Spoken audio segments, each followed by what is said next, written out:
My name is Grace Armstrong, and I completed my practicum at the Cleveland Department of Public Health with the epidemiology team and my preceptor, Nilanjana Majumdar. The topic of my practicum is infant mortality and birth outcomes in Cleveland.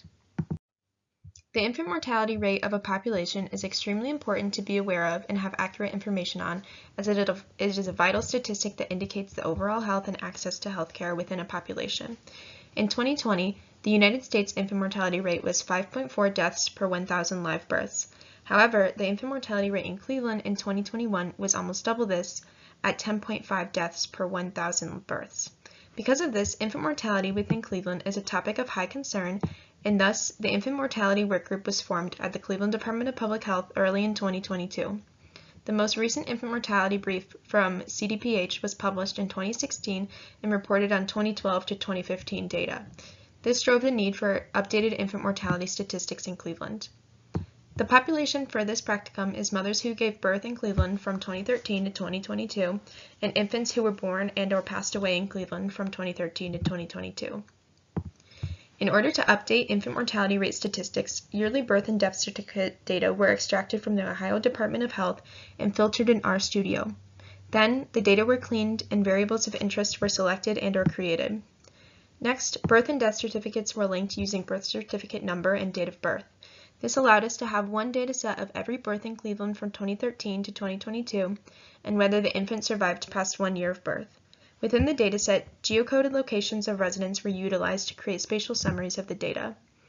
My three main deliverables for this project were the 2021 Infant Mortality and Birth Outcomes infographic, which will be seen on the next slide and is published on the CDPH website.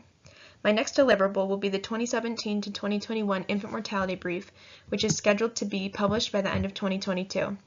Since this brief has not been published yet, I cannot share the information within it. However, an example spatial summary within the brief can be seen in Figure 2.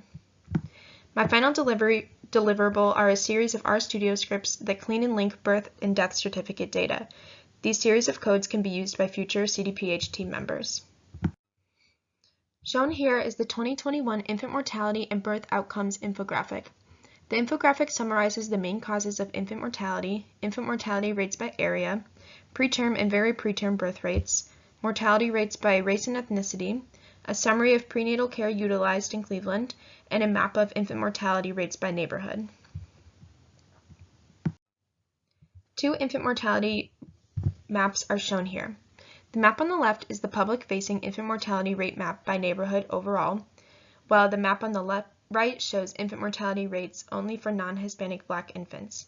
There's a clear pattern of disproportionate infant mortality rates on the east side of Cleveland, which has been impacted by structural racism such as historic redlining that has led to health disparities in the non-Hispanic Black community. Finally, a sample chunk of code is shown here. This code links birth and death certificate data by a unique identifier and creates a binary variable of whether the infant passed away or not.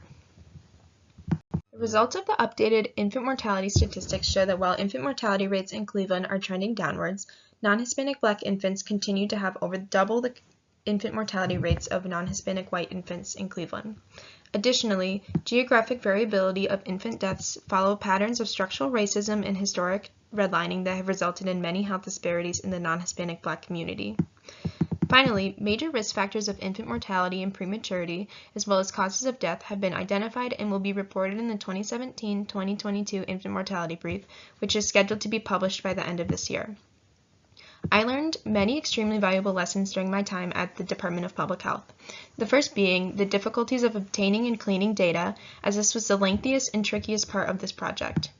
Next are the several lessons learned regarding mapping sensitive topics. The protection of the identities of these mothers impacted by infant mortality is extremely important, so spatial reports must be done on a scale that is granular enough to provide valuable information, but broad enough to not reveal identities. Additionally, spatial reports must be done in a way to not stigmatize any locations within Cleveland, but to draw attention to the inequities that have resulted from structural racism. Next, I learned the value of updating vital statistics at a local health department and how the quality of data is extremely important to understand the health of our population.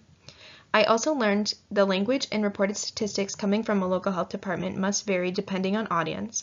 I created summaries of this data to a large mix of audiences, including professors at Case Western, committees such as First Year Cleveland, and the residents of Cleveland. Each audience requires different summaries and levels of information.